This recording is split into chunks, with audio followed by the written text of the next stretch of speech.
Institution కాదు. మీ party దగ్గరికి రండి, ఏమైనా మారారా అలాగే ఉన్నారా? ఏం మారాలి sir? YSR Congress party sir. అదే ఇది ఇది బాధితుల్ని కాకుండా దానికి కారణమైన ఎక్యూజ్ నిందితుల్ని, నేరగాళ్ళని వెళ్ళి కలిసి భరోసా యాత్రలు చేయటం, వాళ్ళ బుగ్గల పుణికి తలని మరి ముద్దులు పెట్టుకోవటం నుదుటి మీద, ఏంటిది అసలు? What is the kind of message you wish? Sir నేను ఒకటే చెప్తాను సార్, ఈ ఓదార్పు యాత్రలు ఈ చేస్తున్నాడు కదా జగన్మోహన్ రెడ్డి గారు, అవి రెండు రకాలు సార్. ఒకటి, ఒక పార్టీలో లేనటువంటి వ్యక్తులను కూడా వాళ్ళకి కూడా పోయి ఓదారుస్తున్నాడు. జస్ట్ అమ్ముకునేవాళ్ళు. అదే సార్, నన్ను పూర్తిగా చెప్పలేండి సార్, మీకంటికి ఆ విధంగా కనబడుతుంది సార్. మా జగన్మోహన్ రెడ్డి గారు విధానంలోకి రండి సార్. ఇప్పుడు ఏదైతే ఈ కృష్ణలంకలో సాయి కృష్ణ అనేటువంటి ఒక అబ్బాయిని వాళ్ళ ఇంటికి పోయి పరామర్శించాడు.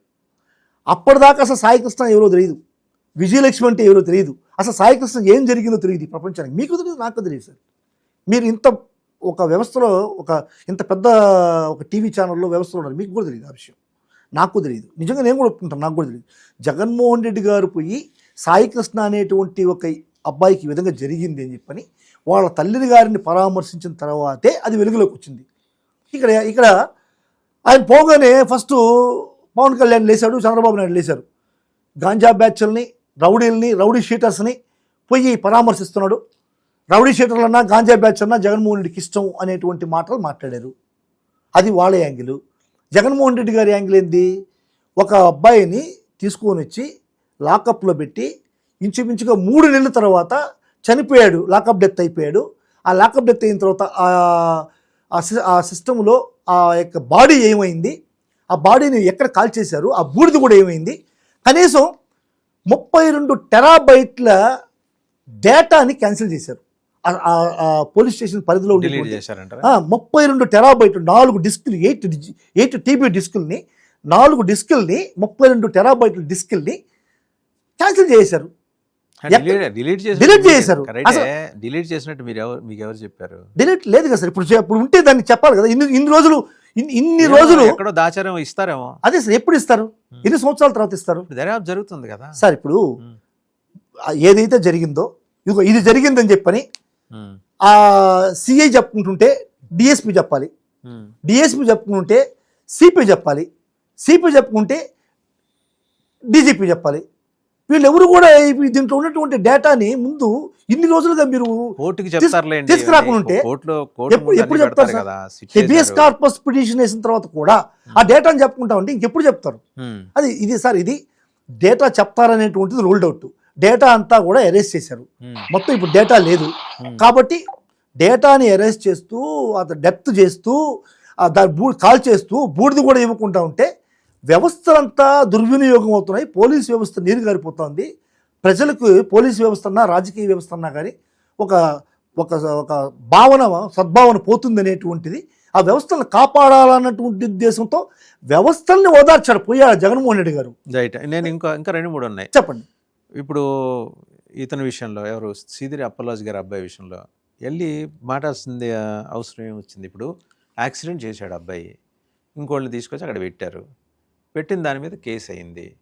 సీదిరి అప్పలరాజు గారు వెళ్ళి నా మీద ఇవే కాదు ఇంకా 11 కేసులు పెట్టాను. ఇప్పుడు మీ బాధ ప్రపంచానికి బాధ కాకూడదు కదా? కరెక్టే, మీ బాధ ప్రపంచానికి బాధ. ఇప్పుడు అది అయిపోయింది, అది ఏదో యాజ్ పర్ ప్రొసీజర్ వాళ్ళు పోతారు పోలీసులు. దాన్ని ఎట్లా తప్పుపడతారు మీరు? సార్, ఇప్పుడు సీదిరి అప్పలరాజు దగ్గరికి జగన్మోహన్ రెడ్డి గారు పోయిద్ది అంటే ఒక పార్టీలో ఉన్నటువంటి కార్యకర్త, అది ఆయన మంత్రా లేకుంటే ఇంకొక పర్సన్ అంటే పక్కన పెడితే, వైఎస్ఆర్ కాంగ్రెస్ పార్టీ కుటుంబ సభ్యుడిగా ఆయనకి జరిగినటువంటి అన్యాయం, ఆయనకి జరిగినటువంటి కష్టం, ఖచ్చితంగా జగన్మోహన్ రెడ్డి వాళ్ళని ఓదార్చాల్సిన అవసరం, వాళ్ళకి భరోసా ఇవ్వాల్సినటువంటి అవసరం పార్టీ హెడ్గా, కుటుంబ పెద్దగా జగన్మోహన్ రెడ్డి గారికి ఉంది. అది తప్ప ఒప్ప అనేది పక్కన పెట్టండి. అంటే అది పార్టీ బయట పోయిన తర్వాత మాటలు. మా పార్టీ ఇంటర్నల్గా మేము మాట్లాడుకోవాల్సిన విషయం ఏంటంటే, మన పార్టీలో కష్టం వచ్చింది, మన పార్టీలో ఇప్పుడు నా కొడుకు ఉన్నాడు సార్, నా కొడుకు తప్పు చేసినా కానీ నా కొడుకుని వెన్నుదండి ఉండి కాపాడి బయటికి తీసుకొని వచ్చి అతనికి చివాట్లు పెట్టడమో తిట్టడమో అనేటువంటిది చేయాల్సిందిగా కుటుంబ పెద్దగా నా బాధ్యత. వైఎస్ఆర్ కాంగ్రెస్ పార్టీ కూడా కుటుంబమే. వాళ్ళు తప్పు చేశారు, ఒప్పు చేశారు పక్కన పెడితే, ఆ కుటుంబానికి ఖచ్చితంగా జగన్మోహన్ రెడ్డి గారు ఒక భరోసా ఇవ్వాలి. భరోసా ఇవ్వకుండా పార్టీ హెడ్గా కుటుంబ పెద్దగా జగన్మోహన్ రెడ్డి ఫెయిల్యూరే కదా. ఫస్ట్ ఇంటికి కలిసి కదా రచ్చ గెలుచుకోవాలా, ఇంటికి గెలవాలి ఫస్ట్. అది ఇంటికి గెలవడం కోసం వెళ్ళిపోయాడు. నెక్స్ట్ ఇప్పుడు ఇదే మాదిరిగా వాళ్ళ ఎమ్మెల్యే కూడా 2024లో డిసెంబర్ 7వ తేదీ వాళ్ళ ఎమ్మెల్యే కొడుకు కారుతో ఒక కుటుంబాన్ని ఒక ఆటోలో పోతుంటే ఆటోను కొట్టి ఒక వ్యక్తి చనిపోయాడు సార్. అతను కూడా ఎస్సీ సామాజిక వర్గానికి చెందినటువంటి అతి నిరుపేద కుటుంబమైనటువంటి వ్యక్తి. ఈరోజు ఆ కుటుంబంలో వ్యక్తులు కూడా చెప్తున్నారు, మాకు 5 లక్షలు ఇస్తామన్నారు, మాకు ఉద్యోగం ఇస్తామన్నారు, మా బాధితులందరినీ కూడా కాపాడుకుంటామన్నారు, వాళ్ళందరికీ కూడా సాయం చేస్తామన్నారు. కానీ మాకేం లేదు, మమ్మల్ని బెదిరిస్తున్నారు. ఈరోజు చంపేసింది ఆ ఎమ్మెల్యే కొడుకే, డ్రైవ్ చేస్తున్నది ఎమ్మెల్యే కొడుకే, ఎమ్మెల్యే కొడుకు ప్లేస్లో ఇంకొక వ్యక్తిని తీసుకొచ్చి పెట్టారు, వాళ్ళ డ్రైవర్ని తీసుకొచ్చి పెట్టారు అని చెప్పని ఈరోజు వాళ్ళు నిర్మోహమానంగా చెప్తున్నారు. కానీ దానికి కూడా ఇదే విధంగా కేసులు సీతారామరాజు మీద ఏ విధంగా కేసులు పెట్టారో అదే కేసులు కూడా మీ ఎమ్మెల్యే మీద పెడితే okay, right, rule is rule for all. Chandrababu Naidu గారు నిస్సంకోచంగా బాగా పరిపాలిస్తున్నారు. సార్ ఇప్పుడు కాదు సార్, ఎప్పుడు వెలుగులోకి వస్తుంది అప్పుడు వెళ్ళగలుగుతాం. కానీ మేమే ఈ ఇంటెలిజెన్సీ పెట్టుకోవట్లేదు అండి. మీరు వేరే జిల్లా కావచ్చు, ఆ జిల్లా మీ వైసీపీ. అవును సార్, ఇప్పుడు అప్పుడే మాట్లాడాలి. అడగకపోవడం తప్పు కాదు సార్. మేము అడిగితే చేయాలనేటువంటిది ప్రభుత్వం యొక్క పద్ధతి కాదు కదా. ఏది జరిగిందో అది నువ్వు ఏ విధంగా ఇప్పుడు మేము అడిగితే చేశారా సీతారామరాజు మీద యాక్షన్స్? అడగకపోయినా చేశారు కదా. మరి అదేవిధంగా దాని మీద కూడా యాక్షన్ తీసుకోవాలి కదా. ఎందుకు తీసుకోలేదు? ఆ రోజు మార్చామని చంద్రబాబు తెలియదా? ఆ రోజు డ్రైవర్ని మార్చాలని చంద్రబాబు తెలియదా? స్థాయిలో జరిగే ప్రతి విషయం చంద్రబాబుకు తెలుస్తుంది అని అనుకోవటం అది ఓకే. ఇప్పుడు తెలుసు కదా, ఇప్పుడు తెలుసు కదా సార్. ఇప్పుడు వెలుగులోకి వచ్చింది కదా, బాధితులే చెప్తున్నారు కదా. మరి ఎప్పుడు తీసుకుంటారు? ఎన్ని సంవత్సరాల తర్వాత అడుగుతున్నారు కదా. వాళ్ళ దగ్గర ఉన్న సమాధానం ఏంటంటే, ఎవరైనా సరే మా పార్టీ కార్యకర్తలు కానీ నాయకులు ఇన్వాల్వ్ అయితే మేము ఇమీడియట్గా వాళ్ళని సస్పెండ్ చేస్తున్నాం అని చెబుతున్నారు. చేశారు కూడా. గుంటూరులో చేసింది ఏంది? మీకు అది చేత అయిందా మీ 5 ఏళ్ల పాలనలో? మీకు గుంటూరులో జరిగిన ఇన్సిడెంట్ కూడా చెప్తున్నారు సార్. గుంటూరులో జరిగిన తర్వాత జగన్మోహన్ రెడ్డి గారి స్టేట్మెంట్ వచ్చిన తర్వాత మాత్రమే, వైఎస్ఆర్ కాంగ్రెస్ పార్టీ స్పందించిన తర్వాత మాత్రమే ఆ వ్యక్తుల పైన యాక్షన్ తీసుకున్నారు. కావచ్చు చూడండి. అంటే మీరు చెబితే గానీ పోలీసులు వైఎస్ఆర్ కాంగ్రెస్ పార్టీ కార్యకర్తలు సోషల్ మీడియాలో ఈ పోస్టులు పెట్టి ఈ విధంగా ఒక మహిళని వ్యవస్థరం చేసి కొట్టారు అనేటువంటి విషయాన్ని జగన్మోహన్ రెడ్డి స్టేట్మెంట్ ఇచ్చిన తర్వాతనే చంద్రబాబు నాయుడు స్పందించాడు. చంద్రబాబు నాయుడు దానిపైన యాక్షన్ తీసుకున్నాడు. అప్పుడు దాకా చంద్రబాబు నాయుడికి తెలియదా? ఎంత దూరం ఉంది చంద్రబాబు నాయుడికి? వేరే జిల్లా అంటే తెలియదు అన్నారు మీరు. ఇప్పుడు గుంటూరులోనే జరుగుతుంది. చంద్రబాబు నాయుడు నివాసానికి అత్యంత సన్నిహితమైనటువంటి ప్లేస్ అది. బారడు దూరం 10 కిలోమీటర్ల లోపలనే ఉంటుంది. అటువంటిప్పుడు చంద్రబాబు నాయుడికి ఇది కూడా తెలియలేదా? మరి ఎందుకు స్పందించలేకపోయాడు? మరి ఎందుకు 2 రోజుల తర్వాత యాక్షన్ తీసుకున్నాడు? 2 రోజుల వరకు చంద్రబాబు నాయుడికి పోలేదా వేవ్స్? జగన్మోహన్ రెడ్డి గారు స్పందించిన తర్వాతే తీసుకున్నాడా? సరే, మరి కావల్లో ఇదే విధంగా తరహాలో జరిగింది కదా. కావల్లో ఒక గిరిజన మహిళని వివస్త్రం చేశారు కదా. వైఎస్ఆర్ కాంగ్రెస్ పార్టీ కొట్టాడింది కదా. మరి ఎందుకు వాళ్ళని సస్పెండ్ చేయలేదు? వాళ్ళని ఎందుకు మరి పార్టీలో నుంచి తొలగించలేదు? మీరు ఆమె మీదనే కేసు పెట్టారు, గిరిజన మహిళ మీద కేసు పెట్టారు. ఎందుకు చేశారు ఆ పని? అంటే వైఎస్ఆర్ కాంగ్రెస్ పార్టీ స్పందించిన తర్వాత కూడా మీరు ముందుకు రావటం లేదు. మీ కార్యకర్తలను కాపాడుకునే పరిస్థితుల్లో మీరున్నారు. మీకు ఒక న్యాయం, తెలుగుదేశం పార్టీ కార్యకర్తలకు ఒక న్యాయం, ప్రజలకు ఒక న్యాయం, వైఎస్ఆర్ కాంగ్రెస్ పార్టీ కార్యకర్తలకు ఒక న్యాయం. సరే, అంటే ఎంతసేపు ఈ కేసులు, లేకపోతే రోడ్డు ప్రమాదాలు, లేకపోతే ఇంకోటో అప్పటికప్పుడు జనరేట్ అవుతున్న డెవలప్మెంట్స్ని ఆసరాగా చేసుకొని, ఆధారంగా చేసుకొని, ఆలంబరంగా చేసుకొని ఏదో జనంలోకి వెళ్ళి ఓ 10 రోజులు కనపడేసి నెలలో చేస్తే సరిపోతుంది, అధికారం దానంతరం అదే వచ్చేస్తుంది అనే భావనలోకి నమ్మకంతో ఉన్నారా మీరు? సార్, వైఎస్ఆర్ కాంగ్రెస్ పార్టీ అనేది వేరే వాడి యొక్క ఫెయిల్యూర్ని నిచ్చెనగా వేసుకుని ఎక్కేటువంటి పార్టీ కాదు సార్. ఇది పుట్టుకలోనే జగన్మోహన్ రెడ్డి గారు 3648 కిలోమీటర్లు సుదీర్ఘమైనటువంటి పాదయాత్ర చేశాడు కదా. అక్కడికే వస్తున్నా.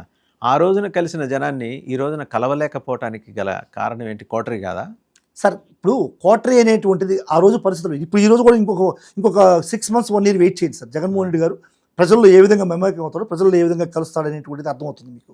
అంటే ప్రతి నిత్యం కూడా ఏదైతే పాదయాత్రలో కలిసినటువంటి వేలాది మంది జనాలు కలుస్తున్నారో ఆ విధంగా కలవడం అనేటువంటిది జరగదు sir. I do agree. But ఈరోజు సార్ ఈరోజు నేను ఒకటి అడుగుతున్నా, చంద్రబాబు గారు ఆయన ముఖ్యమంత్రిగా ఉన్నా లేకపోయినా మీరు గమనించండి, 9 ఏళ్ళు ఆయన he was away from power. మొన్న 5 ఏళ్ళు లేరు, 14. అప్పుడు ఎలా ఉన్నాడు, ఇప్పుడు అలాగే ఉన్నాడు ఆయన. ఆయనలో ఏమైనా మార్పు ఉందా? మీకెందుకు అధికారంలోకి రాగానే ఆ దర్పం వచ్చేస్తుంది? సార్ మీకు మళ్ళా చెప్పాను సార్, మళ్ళా చెప్పాలి సార్. చంద్రబాబు నాయుడు గారికి వచ్చేటువంటి జనాలు, ఆయనకు ఉండేటువంటి చరిష్మా, ఆయన్ని కలవడానికి వచ్చేటువంటి వాళ్ళు లిమిటెడ్ పీపుల్స్. ఓన్లీ వాళ్ళు ఆయన దగ్గరకు వచ్చేది బిజినెస్ మ్యాన్స్, బ్యూరోక్రాట్స్. సామాన్యులు చూపించిన సామాన్యులు అనేటువంటిది వేలలో లెక్క పెట్టారు సార్. ఆయన కలిసేది అందరూ మీరు చూసారంటే బిజినెస్ మ్యాన్స్, బ్యూరోక్రాట్స్ కలుస్తారు ఆయన్ని ఎక్కువ మంది. జగన్మోహన్ రెడ్డి అట్టగా సార్, ఆయన కిందకు వచ్చి సెక్రటేరియట్ వచ్చి చూస్తే సామాన్యులు కలిసేవాళ్ళు నేను చూసా సార్. ఈ రోజు కూడా జగన్మోహన్ రెడ్డికి రోజు 1000 మంది కలుస్తున్నారు సార్. ఈ రోజు కూడా మీరు రండి, మీరు నాతో కూడా రండి. మీతో పాటు వచ్చి నేను ఆయన కలిస్తే దాంట్లో గొప్పే ఉందండి. కాదు కదా సార్, ఇప్పుడు ఎందుకు చూపించడం తెలుసు, నేను చూడగలను. ఆ ఫిల్టర్ల వ్యవస్థ ఎందుకు మీకు? ఫిల్టర్ భయాలు మిమ్మల్ని వెంటాడుతున్నాయి సార్. ఒక రోజు వెళ్ళి కలవాలనుకుంటున్నా, భయాలు మిమ్మల్ని వెంటాడుతున్నాయి? మీ కోట ఏంటి చెప్పండి సార్. ఒక రోజుకి ఇంతమందిని ముఖ్యమంత్రి గారు కలవగారు, మాజీ ముఖ్యమంత్రి అంటే అంతమందిని తీసుకుంటారు. ఊరికే ఏదో దిగి ఫోటో కాదు కదా, వారి బాధలు వినాలి కదా. వాళ్ళు ఎందుకు వచ్చారు జగన్మోహన్ రెడ్డి గారి దగ్గరికి, ఎందుకు వచ్చారు, వాళ్ళ సమస్య ఏంటి, ఆ సమస్యకి పరిష్కారం ఏంటి చెప్పాలంటే. నేను ఏదో దారిలో పోతా ఉంటే, ఇప్పుడు మామూలుగా ఇప్పుడు మీరు చెప్తున్నారు, రోడ్ షోలో పోతా ఉంటే హాయ్ హాయ్ అంటూ మనం తాకేసి ఫోటో తీసుకుంటూ పోతూ ఉంటారు. కానీ ఫోటో కాదు కదా ఆంతర్యం. ఫోటో తీసుకున్న దాని వల్ల వచ్చిన ఆదాయం ఏంటి? ఒక సమస్య మీద ప్రతిపక్ష నాయకుడి దగ్గరికి పోతా ఉంటే ఆ సమస్య ఏంటి అనేది క్షుణ్ణంగా వినాలా, ఆ సమస్యను గురించి పరిష్కారం ఏంది అనేటువంటిది వాళ్ళకి చెప్పగలగాల. ఊరికి కలవడం వల్ల వేస్తే కదా సార్. అందుకని లిమిటెడ్గా 1000 మందినో 1500 మందినో 2000 మందినో కలిసేటువంటి పరిస్థితి ఈరోజు ఉంది. దాంట్లో మొహమాటం ఏం లేదు. కాకపోతే ఎక్కువ మంది వస్తారు కాబట్టి, వేలల్లో వస్తారు కాబట్టి, అందరినీ కలవలేకుంటున్నారు కాబట్టి, తిరిగిపోయే వాళ్ళు ఎక్కువగా ఉంటారు కాబట్టి ఈ విధమైనటువంటి ప్రక్రియ వస్తుంది. చంద్రబాబు నాయుడు బ్యూరోక్రాట్స్ వస్తారు, మా కామన్ పీపుల్స్ వచ్చేది వందల్లో ఉంటారు. వందల్లో ఉంటారు సార్, వందల్లో ఉంటారు. వందల్లో వచ్చి ఆయన కలుస్తున్నారు, అదే వందల్లోనే ఉంటారు. ఇక్కడ వందల్లో కాదే వేలల్లో ఉంటారే. ఒక మనిషి ఆఫీస్కి వెళ్ళండి, మీరు వాళ్ళ జాతీయ కార్యాలయానికి వెళ్ళండి, వందలు కాదు వేలల్లో ఉంటారు సార్. ఖచ్చితంగా మీరు గత 10 సంవత్సరాలు 15 సంవత్సరాలు ఎత్తుకుంటే జగన్మోహన్ రెడ్డి గారు ప్రజాక్షేత్రంలోకి వచ్చిన తర్వాత ఎంతమందిని కలిసి ఉంటారు? లైఫ్ లాంగ్ చంద్రబాబు నాయుడు ప్రజాక్షేత్రంలోకి వచ్చిన తర్వాత ఎంతమందిని కలిసి ఉంటారంటే, మీరు ఒక్కసారి సర్వేగా ఎత్తుకుంటే జగన్మోహన్ రెడ్డి గెలిచిన దాంట్లో కనీసం 10% కూడా చంద్రబాబు నాయుడు మమేకమైనడు. ఇప్పుడు జనాల్లో మమేకం అవ్వడం అనేటువంటిది జగన్కి వెనతో పెట్టిన విద్య. జనాల్లోనే పుట్టిన నాయకుడైన ఆయన మమేకం కాకుండా ముఖం చాటేటువంటిది ఏమి ఉండదు, అవసరం ఉండదు.